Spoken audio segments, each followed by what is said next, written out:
أعوذ بالله من الشيطان الرجيم بسم الله الرحمن الرحيم ألف لام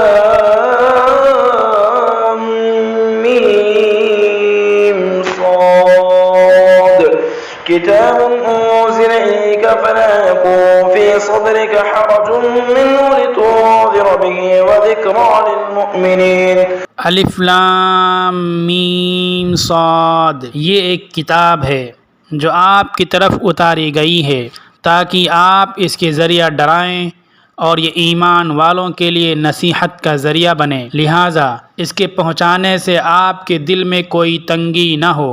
اتبعوا ما أنزل إليكم من ربكم ولا تتبعوا من دونه أولياء قليلا ما تذكرون۔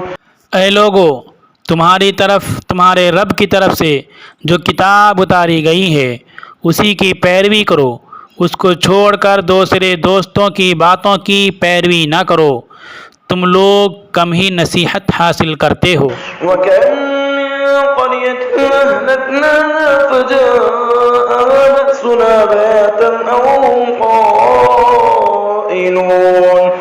کتنی ہی بستیوں کو ہم نے ہلاک و برباد کر دیا، ان کے پاس ہمارا عذاب راتوں رات یا اس وقت آیا جب وہ دوپہر میں آرام کر رہے تھے۔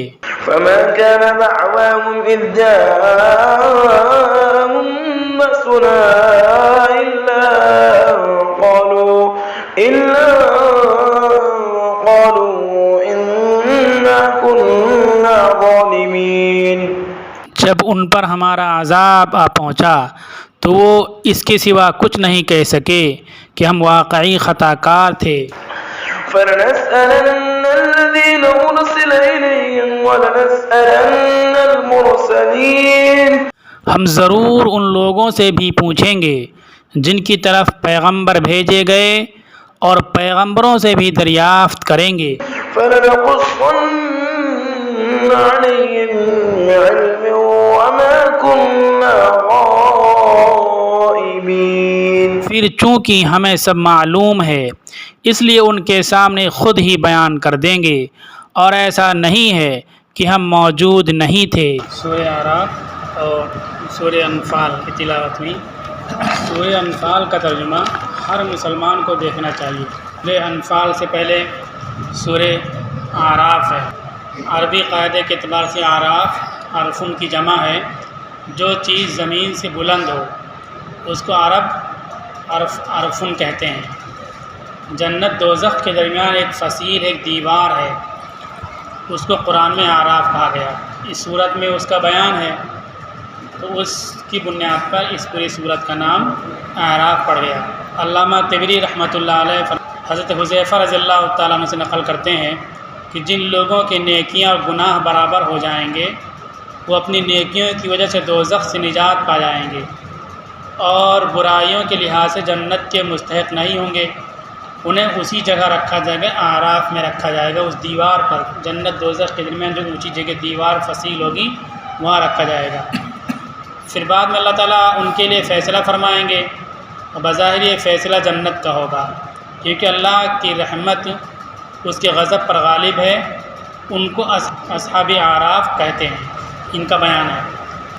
اچھا، جو ان کا بیان جہاں ہے اس مقام پر بہت ہی دلچسپ انداز میں انٹرنیٹ کے سارے نظام اور سسٹم ہم اس وقت سمجھ سکتے ہیں۔ جنت دوزخ کے لوگ آپس میں بات کریں گے، جنت کے لوگ دوزخیوں کو دوزخ کی آگ میں جلتا ہوا دیکھیں گے، چیخ و پکار دیکھیں گے، اژدہے سانپ بچھو سب کچھ دیکھیں گے، اور دوزخ والے جنتیوں کو دیکھیں گے، عیش آرام میں دیکھیں گے، باغات ہوں گے، فوارے ہوں گے، پانی، دودھ، شہد، ساری چیزیں سب وہاں سے دیکھیں گے۔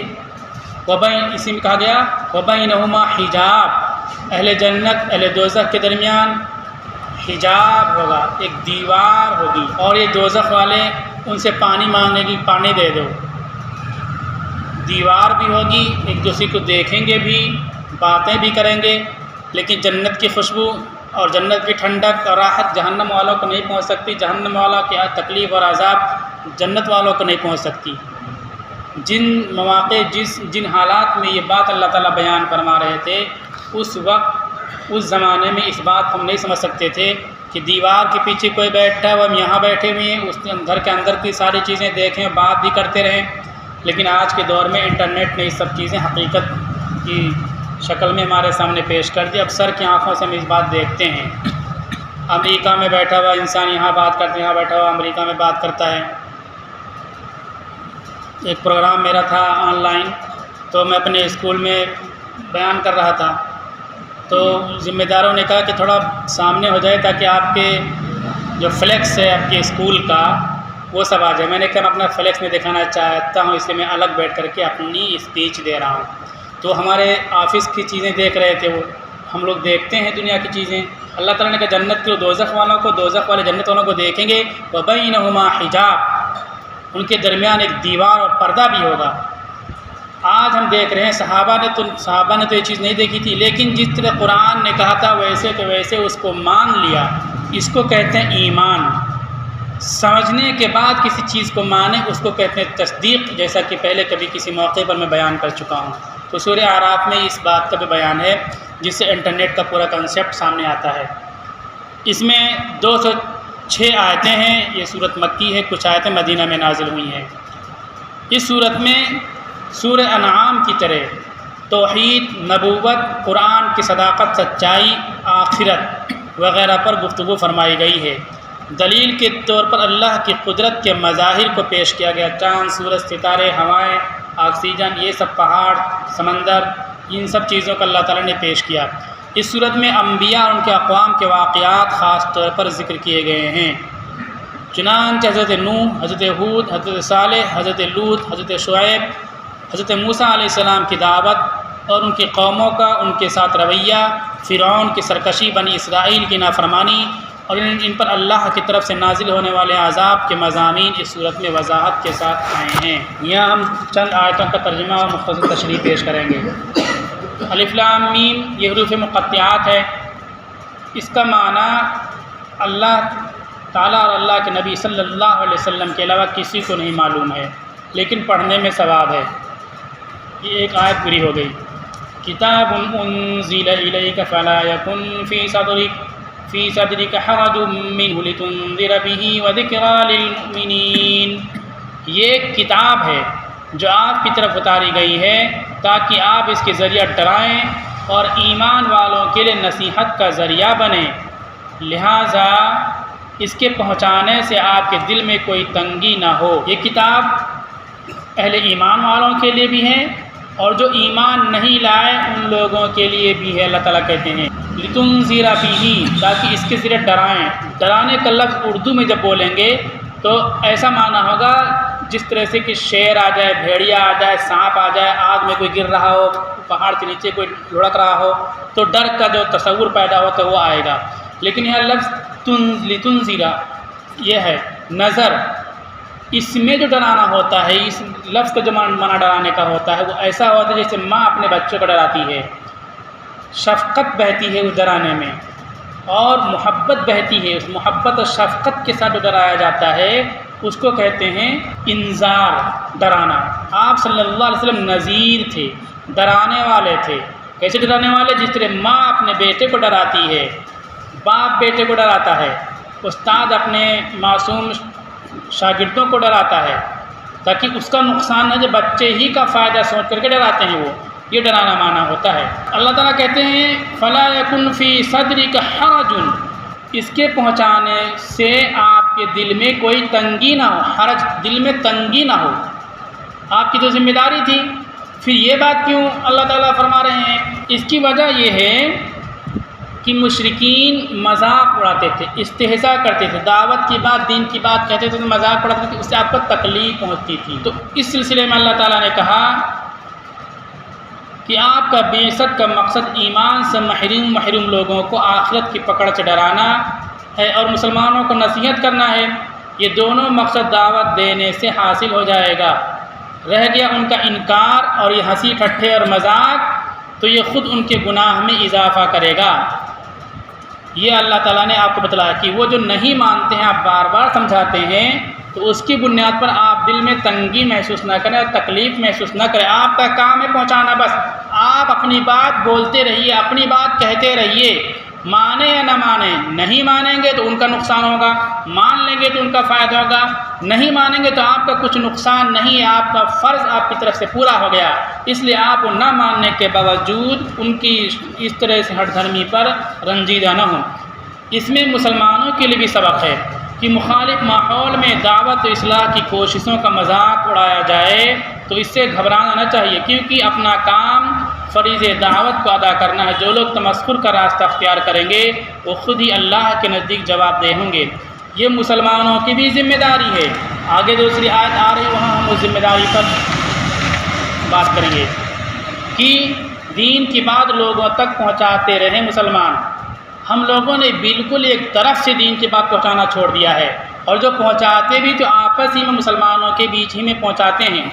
ہمارے علماء، ہماری مسجدیں، ہمارے مدرسے، پوری مسلم قوم پوری انسانیت کے لیے پیدا کی گئی ہے. پوری انسانیت کو اللہ کے دین کی طرف بلانے کے لیے پیدا کی گئی ہے. لیکن ہماری مسجدوں میں صرف مسلمانوں کے لیے کام ہوتا ہے، ہمارے مدرسوں میں صرف مسلمانوں کے لیے کام ہوتا ہے. ہمارے علماء گھوم پھر کے مسلمانوں میں آ کر کے کام کرتے ہیں. تبلیغی جماعت بہت بڑے پیمانے پہ کام کرتی ہے، اس کے 6 نمبر کے دائرے میں مسلمانوں میں وہ کام کرتی ہے، اور سارے مسلمانوں میں کام کرتے ہیں. اصل منہج اور اصل راستہ، اصل ذمہ داری سے ہم ہٹ گئے. ہماری بڑی اور اہم ذمہ داری یہ تھی کہ دوسری قوموں تک اللہ کا پیغام پہنچائیں، دوسری قوموں کو اللہ کی بات بتائیں، اللہ کے دین کی طرف بلائیں. وہ مانے یا نہ مانے، لیکن ہم نے یہ بات بند کر دی. اس لیے حالات ہم کو گھیرے ہوئے ہیں، اور حالات سے نکلنے کا کوئی راستہ سمجھ میں ہمارے نہیں آتا ہے. لتنذر بھی وذکریٰ للمؤمنین، اور مسلمانوں کے لیے نصیحت ہے. یہ قرآن غیروں کے لیے ہے، غیروں کے لیے پہلے یہ بات ہے لتنذر بھی، اس سے ڈرائیں غیروں کو. غیروں میں کام کریں اور پھر اپنوں میں کام کریں. ہم اپنوں میں کام کریں، غیروں میں کہیں کوئی کام کر ہی نہیں رہے ہیں. اصل مسلمانوں کی ذلت اور رسوائی اور شکست اور نکبت اور پستی کی وجہ یہی ہے کہ مسلمانوں نے دین کی بات لوگوں تک پہنچانا بند کر دیا. آج ہی تلاوت بھی ہوئی ہے حضرت شعیب علیہ السلام کی قوم کے بارے میں. وہاں شعیب علیہ السلام کی قوم سے کہتے ہیں کہ اے شعیب، ہم تم کو تمہارے ماننے والوں کو شہر سے نکال دیں گے، NRC نافذ کر دیں گے، CA لگا دیں گے، لا کر کے ڈیٹینشن کیمپ میں بند کر دیں گے. لیکن شعیب علیہ السلام دعوت کا کام برابر کیے جا رہے ہیں. اللہ کے نبی صلی اللہ علیہ وسلم کو مدینہ سے نکال دیا گیا، شیب ابی طالب میں قید کر دیا گیا، سوشل بائیکاٹ کر دیا گیا، دعوت کا کام کر رہے ہیں. حضرت یوسف علیہ السلام کو جیل میں بند کر دیا گیا، وہاں دعوت کا کام کر رہے ہیں. یوسف علیہ السلام کنویں میں پھینکے گئے تھے اور وہاں سے نکلتے ہیں جیل میں پہنچتے ہیں، لیکن دعوت کا کام کرتے رہے. نہ ایک دن ایسا آیا کہ مسند پر اور کرسی پر اور حکومت اور اقتدار کے سیٹ پر براجمان ہوئے اور پہنچے وہاں. اللہ کے نبی صلی اللہ علیہ وسلم نے یہی دعوت کا پورا کام برابر کرتے رہے تو نامستعد حالات میں فتوحات کے دروازے کھلے. شعیب علیہ السلام کی آیتیں تلاوت ہوئیں، وہاں بھی ان کے ساتھ بھی یہ سب کچھ ہوا. اللہ تعالیٰ نے ان کے لیے فتوحات کے دروازے کھولے. ہمارے لیے فتح کا راستہ دعوت ہے، دوسروں کو دین کی طرف بلانا ہے. وذکریٰ للمؤمنین، اور مسلمانوں کے درمیان بھی نصیحت کی باتیں ہونی چاہیے. حضرت مولانا الیاس رحمۃ اللہ علیہ تبلیغی جماعت کو کہا کہ یہ دعوت کا الف اور با ہے، بس الف اور با کو اصول کے ساتھ مسلمانوں نے کیا تو ہزاروں ہزار مسجدیں آباد ہو گئی. پنجاب، ہریانہ مقامات جا کے دیکھ لیجئے، پوری کی پوری بستیاں مسلمانوں سے خالی ہو گئی تھیں. دنیا کی کوئی فوج اور کوئی حکومت ان مسجدوں کے آباد نہیں کر سکتی تھی. لیکن 6 نمبر کے دائرے میں ذکریٰ للمؤمنین، ذکر، اذکار، تزکیہ، تذکیر، نصیحت، ہمدردی، خیرخواہی، مسلمانوں کے بیچ میں کام کیا. بے شمار مسجدیں آباد ہو گئیں. اگر ہم پورے دین کو لوگوں تک پہنچانا شروع کر دیں، غیروں تک پہنچانا شروع کر دیں تو اللہ تعالیٰ کتنے فتوحات کے راستے کھول دیں. لیکن ہم نے اس بات کو چھوڑ دیا. اتبعوا ما انزل الیک من ربکم، آپ اس چیز کی پیروی کیجئے جو آپ کی طرف تمہارے پروردگار کی طرف سے اتاری گئی ہے، یعنی قرآن کی پیروی کیجئے. اور قرآن کی پیروی رسول کی پیروی کو شامل ہے. رسول اللہ صلی اللہ علیہ وسلم کی زندگی قرآن کی زندگی تھی. کان خلقہ القرآن، آپ کی زندگی پوری قرآن کی تفسیر تھی عملی طور پر. جب تک نبی کی پیروی نہیں ہوگی اس وقت تک قرآن کی پیروی نہیں ہو سکتی ہے. اللہ تعالیٰ کہتے ہیں قرآن کی تم پیروی کرو. ولا تتبعوا من دونہ اولیاء، اور اس کو چھوڑ کر کے دوسروں کی باتوں کی پیروی نہ کرو، دوسرے دوستوں کی باتوں کی پیروی نہ کرو. قلیلا ما تذکرون، تم لوگ کم ہی نصیحت حاصل کرتے ہو۔ اب دیکھیے اللہ تعالیٰ کہتے ہیں قرآن کی پیروی کرو۔ لوگ اس آیت کی بنیاد پر امت کو دھوکہ دیتے ہیں کہ اللہ تعالیٰ قرآن میں کہتے ہیں کہ قرآن کی پیروی کرو، نبی کی بات نہیں آئی اس لیے نبی کی بات ماننا نہ ماننا کوئی اہم بات نہیں ہے، بلکہ نبی کی بات نہیں مانا جائے۔ اس میں اس آیت کی بنیاد پر کچھ لوگ کہتے ہیں جو بددین و گمراہ ہیں، نئے نئے طبقے نئے نئے فرقے پیدا ہوتے ہیں۔ فرقہ اہل قرآن ہے جو کہتے ہیں ہم قرآن کو ماننے والے ہیں، وہ کہتے ہیں حدیث کو نہیں مانیں گے، اللہ کے نبی کی زندگی کو نہیں مانیں گے، قرآن کو صرف مانیں گے۔ وہ گمراہ لوگ ہیں، چونکہ اللہ نے خود کہا لقد کان لکم فی رسول اللہ اسوۃ حسنہ، تمہارے لیے نبی کی زندگی میں بہترین رہنمائی ہے۔ وما ينطق عن الهوى ان هو الا وحی یوحى، اور نبی اپنے من مرضی سے کوئی بات نہیں بولتے ہیں مگر وہی بولتے ہیں جو ان کی طرف وحی کی جاتی ہے۔ تو نبی جو بات بتائے اس کی بھی پیروی ہوگی، قرآن میں جو بات کہے گی اس کی بھی پیروی ہوگی۔ اہل قرآن ایسا کہتے ہیں کہ نبی کی بات ماننا ضروری نہیں، قرآن کی بات، گمراہ ہو گئے۔ ایسے ہی ایک طبقہ ہے حدیث کی پڑیا جیب میں رکھ کر کے گھومتا رہتا ہے، وہ کہتا ہے علماء کی بات نہیں مانی جائے گی، فقہا کی بات نہیں مانی جائے گی، حدیث اور حدیث کے نام پر قرآن کی بات چھوڑ دیتے ہیں، قرآن کو بھی چھوڑ دیتے ہیں، علماء کی بات بھی مانی جائے گی۔ اللہ تعالیٰ قرآن میں کہتے ہیں وَاتَّبِعْ سَبِيلَ مَنْ أَنَابَ إِلَيَّ، اور اس شخص کی پیروی کرو جو میرے راستے کی طرف رجوع کرنے والا ہو، میری طرف رجوع کرنے والا ہو، اس کی پیروی کرو۔ وہاں نبی نہیں ہے، ابو بکر صدیق کے بارے میں اللہ تعالیٰ کہہ رہے ہیں، دوسرے صحابہ کے بارے میں اللہ تعالیٰ کہہ رہے ہیں۔ تو کیسا دھوکہ دیتے ہیں کہ ہم نبی قرآن مانیں گے، حدیث مانیں گے اور کسی کو نہیں مانیں گے۔ قرآن خود کہتا ہے کہ جو میری طرف رجوع کرنے والا ہو، میرے راستے میری اطاعت کرنے والا ہو، اس کی پیروی کرو۔ سورہ فاتحہ میں ہم دعا کرتے ہیں اہدنا الصراط المستقیم، ہم کو سیدھے راستے پر چلا، تو وہاں پھر آگے ہونا چاہیے صراط الانبیاء، صراط النبی، نبیوں کے راستے پر، نبی کے راستے پر، رسول کے راستے پر چلا، لیکن نہیں صراط الذین انعمت علیہم، ان لوگوں کے راستے پر جن پر تو نے انعام کیا، مطلب ہے کہ جن پر اللہ کا انعام ہو، وہ نبی نہیں ہیں، ان کی پیروی کریں گے، ان کے پیچھے چلیں گے تو راہ راست پر ہوں گے، ہدایت پر ہوں گے۔ تو اللہ تعالیٰ خود رہنمائی کرتے ہیں کہ جو دین پر عمل کرنے والا ہے اس کی پیروی کرنا بھی قرآن پر عمل کرنا ہے، نبی کی سنت پر عمل کرنا ہے۔ جو یہاں منع کیا جائے وَلَا تَتَّبِعُوا مِن دُونِهِ أَوْلِيَاءَ، اس کو چھوڑ کر دوسرے دوستوں کی باتوں کی پیروی نہ کرو۔ یہاں مراد یہ ہے کہ جو شیاطین ہیں، جو گمراہ ہیں، جو دین سے ہٹے ہوئے ہیں، ان لوگوں کی پیروی نہ کرو۔ اچھا، جو لوگ اتنا پرچار کرتے ہیں کہ علماء کی بات نہیں مانیں، علماء کی بات مت مانو، صرف حدیث کی بات مانو، وہ انتہائی غلط قسم کے لوگوں کی باتوں کو مانتے ہیں۔ چور، جواری، سٹوری، کوئی ڈاکٹر، ماسٹر، ٹیچر، پلمبر، ان لوگوں کی باتیں ماننے پر مجبور ہوتے ہیں۔ میں نے یہ بیرجالی میں تو حدیث کھول کے دکھائی، دیکھو یہاں حدیث لکھا ہے صحابی تعویذ گلے میں لٹکاتے تھے، صحابی اعوذ بکلمات اللہ التامۃ، کھول کے میں نے کہا موبائل میں فوٹو کھینچ لو، فوٹو کھینچ لیا۔ اس کے بعد گئے ایک گھومتے رہتے لال داڑھی والے، انہوں نے کہا نہیں تعویذ باندھنا شرک ہے، ان کی بات فوراً مان گئے۔ میں نے حدیث کھول کے دکھائی، میری بات نہیں مانی، میں نے 10 سال مدرسے میں پڑھا اور یہ 20 سال پڑھتے پڑھاتے میرے گزر گئے، 30 سال ہو گئے پڑھتے پڑھاتے مجھے، میری بات غلط ہے، میں نے حدیث کھول کے دکھائی، اور وہ جاہل اور گنوار آوارہ قسم کا انسان اس کی بات فوراً مان لیا۔ تو جو علماء کی بات نہیں مانتے ہیں وہ ایسے ہی آوارہ لوگوں کے پیچھے چلتے ہیں۔ کہتے ہیں کہ مقلد کیا ہوتا ہے؟ یہ اندھا ہوتا ہے، دوسری کی تقلید کرتا ہے۔ اندھا کے لیے تو مجبوری کہ کسی دیکھنے والے کے پیچھے چلے، لیکن یہ اندھا کسی اندھے کے پیچھے چلنے لگے تو دونوں گڑھے میں گریں گے جا کر کے۔ تو یہ جو کہتے ہیں حدیث، یہ خود اندھے ہوتے ہیں اور اندھے کے پیچھے چلتے ہیں۔ 30 سال پڑھتے پڑھاتے مجھے ہو گیا، میں نے حدیث کھول کے دکھا دی، اس کو نہیں مانا، وہ جاہل نے کہہ دیا کہ شرک ہے تعویذ پہننا، اس کی بات فوراً مان لی۔ مجھ سے آگے کہنے لگا کہ آپ کی بات گلے سے نیچے نہیں اترتی۔ میں نے کہا حدیث کھول کے دکھا رہا ہوں، صحابی تعویذ گلے میں لٹکاتے تھے، تم شرک کہتے ہو، یہ ایسی بات مت کہو، ایمان چلا جائے گا، لیکن نہیں مانا۔ آخر ایمان اس کا گیا، اس کو کلمہ دوبارہ پڑھنا پڑا، لوگوں کے بیچ میں معافی بھی مانگنی پڑی، بے کو۔ ہاں، تو علماء کی پیروی کی جائے گی۔ اللہ تعالیٰ کہتے ہیں فَاسْأَلُوا أَهْلَ الذِّكْرِ إِن كُنتُمْ لَا تَعْلَمُونَ، تم جاننے والوں سے پوچھو اگر تم نہیں جانتے ہو۔ وَاتَّبِعْ سَبِيلَ مَنْ أَنَابَ إِلَيَّ، اس کی پیروی کرو جو میری طرف رجوع کرنے والا ہو۔ ایسے جو میری طرف رجوع کرنے والے نہیں، جو بددین ہیں، محروم ہیں اور فاسق و فاجر ہیں ان کی پیروی نہیں کی جائے گی۔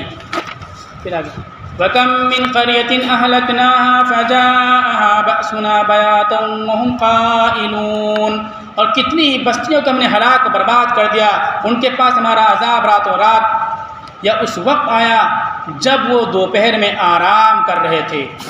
اللہ کے نبی صلی اللہ علیہ وسلم کو ان لوگوں کی جو رد عمل تھا اس سے تکلیف ہوتی تھی، ایمان نہیں قبول کرتے تھے۔ تکلیف اس لیے ہوتی تھی کہ دشمنی نہیں تھی ان سے، تکلیف اس لیے ہوتی تھی کہ بیچارے برباد ہو جائیں گے، بیچارے آگ میں جل جائیں گے، ہمیشہ جلتے رہیں گے۔ جس طرح بچہ اگر بات نہ مانے تو بچے سے ماں کو نفرت نہیں ہوتی ہے، دشمنی نہیں ہوتی ہے، بلکہ ماں بے چین و بے قرار رہتی کہ میرا بچہ جیل چلا جائے گا، پھر پولیس مارے گی، سزا دے گی، اس طرح بے چین رہتی ہے، تکلیف ماں کو ہوتی ہے۔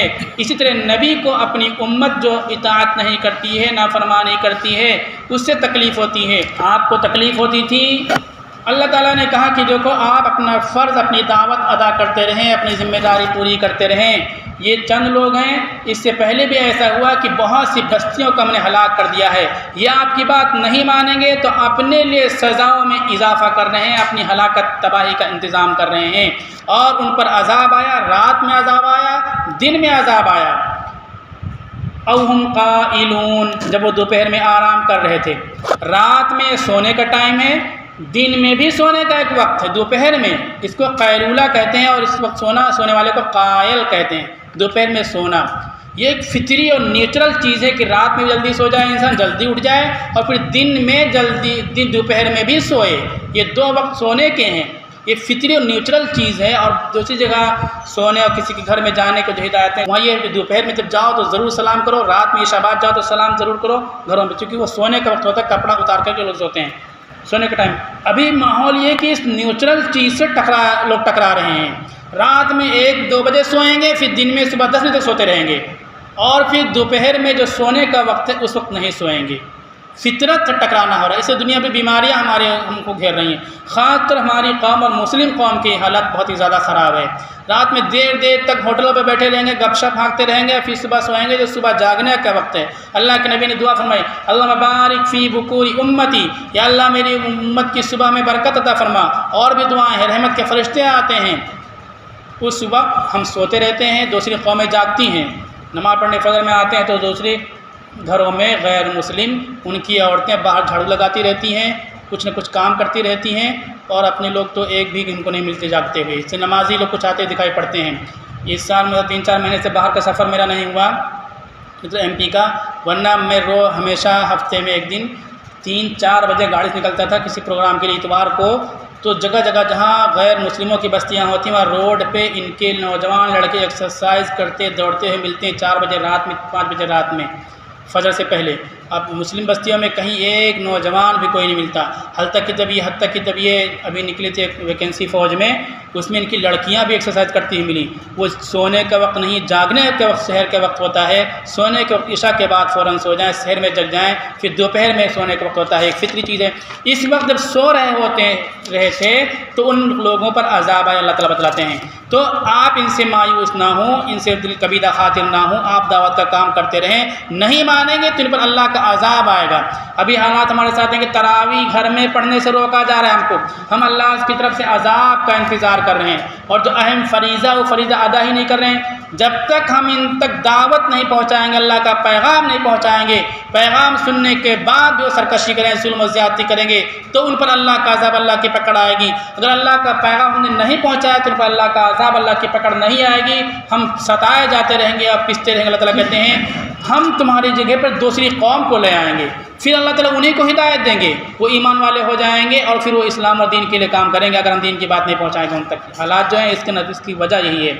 فما كان دعواهم إذ جاءهم بأسنا إلا أن قالوا إنا كنا ظالمين، جب ان پر ہمارا عذاب آ پہنچا تو اس کے سوا کچھ نہیں کہہ سکے کہ ہم واقعی خطا کار تھے۔